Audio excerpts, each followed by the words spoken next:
स्वागत है दोस्तों आपका अपने चैनल जेएक सिविल क्लास में। अपनी सीरीज चल रही है civil engineering most expected 10 MCQ और ये अपना पार्ट है 11।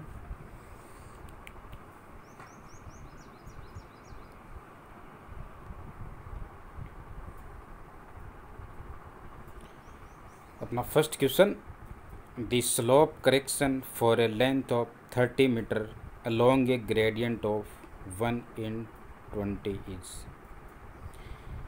A gradient 1/20 for a length of 30 meter slope correction कितना होता है? ये देखिए दोस्तों, अपने को दिया गया है 1/20, यानी कि अगर अपन 20 मीटर हॉरिजॉन्टल चलते हैं तो 1 मीटर वर्टिकल। 1/20 का अपने को दिया गया है, तो इससे जो ट्रायंगल फॉर्म होता है उससे अपन कर्ण की वैल्यू निकाल लेते हैं, जो आती है √401। यहाँ से कोस थीटा की वैल्यू आएगी आधार बट्टे कर्ण, जो आधार है अपना 20 मीटर और √401 अपन ने वैल्यू निकाल ली है। यहाँ से अपन कोस थीटा निकालेंगे, कोस थीटा की वैल्यू आएगी 0.998। जो स्लोप करेक्शन का फॉर्मूला होता है वो होता है CS = L bracket 1 - cos theta. L की वैल्यू अपने को गिवन है 30 मीटर, कोस थीटा की वैल्यू अपन ने कैलकुलेट की है 0.998। ये वैल्यू हम इसमें रख देते हैं, तो क्रॉस जो स्लोप का करेक्शन की आती है वो आती है 3.75 सेंटीमीटर। तो दोस्तों अपना करेक्ट आंसर है A. Next question, Which of the following test is used to make the line of sight perpendicular to the horizontal axis? Horizontal axis के लंबवत अपनी जो लाइन ऑफ साइट होती है रखने के लिए कौन सा टेस्ट किया जाता है? तो दोस्तों अजीमुथ टेस्ट होता है, वो अपनी लाइन ऑफ साइट को हॉरिजॉन्टल एक्सिस के लंबवत रखने के लिए किया जाता है। तो अपना correct answer A. Next question, slate and marble stone belong to. जो स्लेट और मार्बल पत्थर होता है वो कौन से बिलोंग करता है? दोस्तों यहाँ पे 4 प्रकार की चट्टानें दी गई हैं: igneous rock, metamorphic rock, sedimentary rocks और फोलिएटेड रॉक्स। दोस्तों यहाँ पे स्लेट और मार्बल है वो मेटामॉर्फिक से बिलोंग करती है। दोस्तों मेटामॉर्फिक चट्टानें वो होती हैं जो पहले से ही चट्टान होती हैं, जैसे इग्नियस रॉक या सेडिमेंटरी रॉक। इन पे जब हाई टेम्परेचर या हाई प्रेशर के कारण इनके जो केमिकल में चेंज आ जाता है, नई चट्टान बन जाती है, उसको अपन मेटामॉर्फिक रॉक कहते हैं। जो आपकी स्लेट है वो सेल से बनी है और जो आपकी मार्बल है वो लाइमस्टोन से बनी है। तो अपना करेक्ट आंसर हो जाएगा बी, यानी metamorphic rock. Next question, strength based classification of BRICS is made on the basis of. किसके आधार पे अपन ब्रिक्स की है जो स्ट्रेंथ है वो उसका क्लासिफिकेशन करते हैं? तो दोस्तों इंडियन स्टैंडर्ड 3102 के अकॉर्डिंग ही अपन स्ट्रेंथ का क्लासिफिकेशन ब्रिक का करते हैं। तो इसका जो अपना करेक्ट आंसर है वो है B. Next question, the process of adding water to lime to convert it into a hydrated lime is termed as।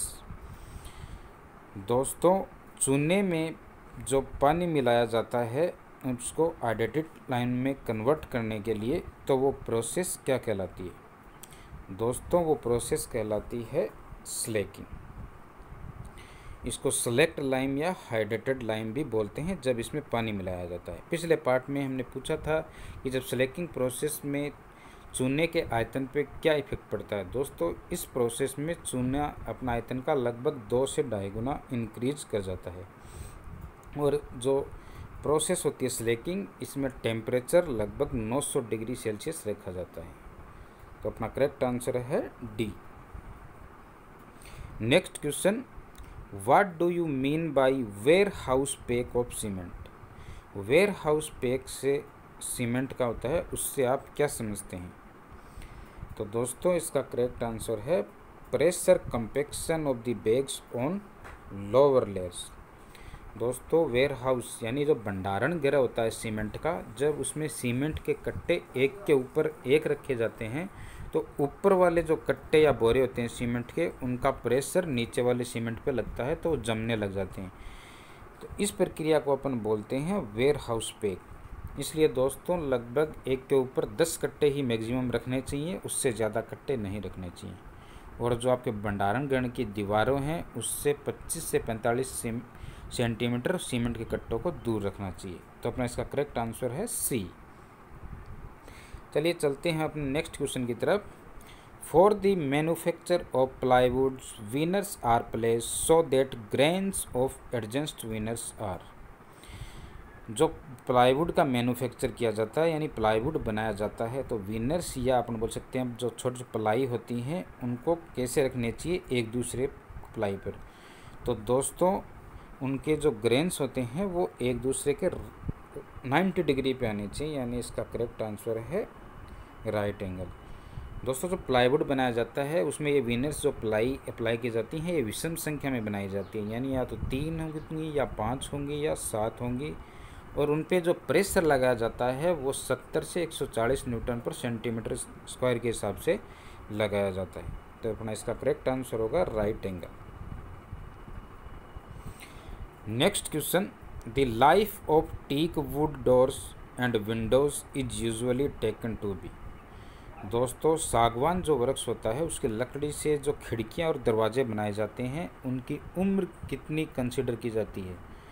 तो दोस्तों इसका करेक्ट आंसर होगा 40 यानी 40 वर्ष। तो अपना करेक्ट आंसर होगा सी।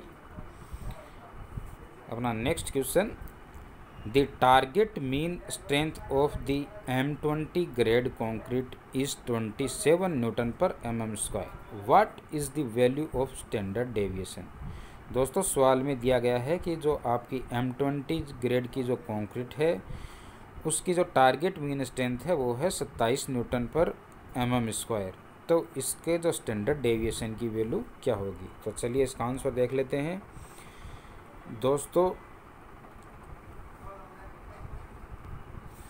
दोस्तों टारगेट मीन स्ट्रेंथ का फॉर्मूला होता है FCK + 1.65 सिग्मा।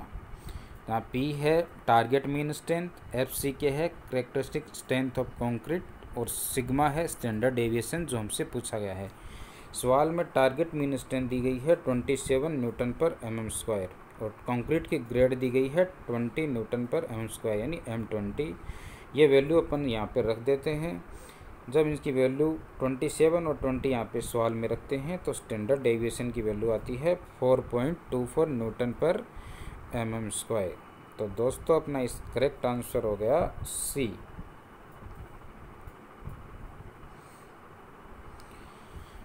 अपना अगला सवाल, the maximum tensile reinforcement in RCC beam is given by.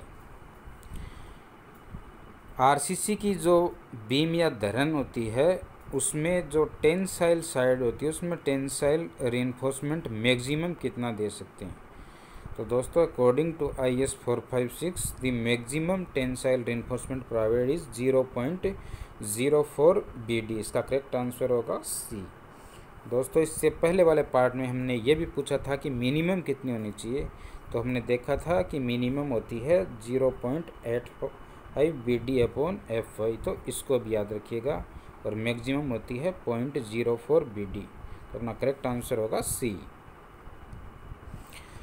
पिछले पार्ट में दोस्तों हमने पूछा था कि if the diameter of the longitudinal bars of A square column is 16 mm the diameter of lateral ties should not be less than. दोस्तों अगर square column है उसमें मेन एरिया 16 mm का दिया गया है तो जो लेटरल टाइज होती हैं उनका डायमीटर कितना होगा। तो दोस्तों अकॉर्डिंग टू IS 456 जो लेटरल टाइज होती है उनकी डाया मेन डाया के अपॉन 4 और 6 mm इन दोनों से जो ग्रेटर होता है उसको कंसिडर करते हैं। तो यहाँ पे फाई की वैल्यू गिवन है 16 mm, उसको अपन 4 से डिवाइड करते हैं तो आती है 4 mm। 4 mm और 6 mm में ग्रेटर है C, तो जो मैक्सिमम होता है वो लिया जाता है। तो अपना जो करेक्ट आंसर होगा वो होगा 6 mm। आज के लिए आपका सवाल, plastering is also called, plaster को और क्या कहा जाता है? आपका ऑप्शन है प्रीकास्टिंग, बी है पारगेटिंग, सी है पोर्सिंग एंड डी है पॉलिशिंग। दोस्तों, इसका एग्जैक्ट आंसर आप कमेंट बॉक्स में कमेंट करके बताइएगा। अगर आपको हमारा वीडियो पसंद आया तो लाइक कीजिएगा, शेयर कीजिएगा, सब्सक्राइब कीजिएगा। Be happy, all the best.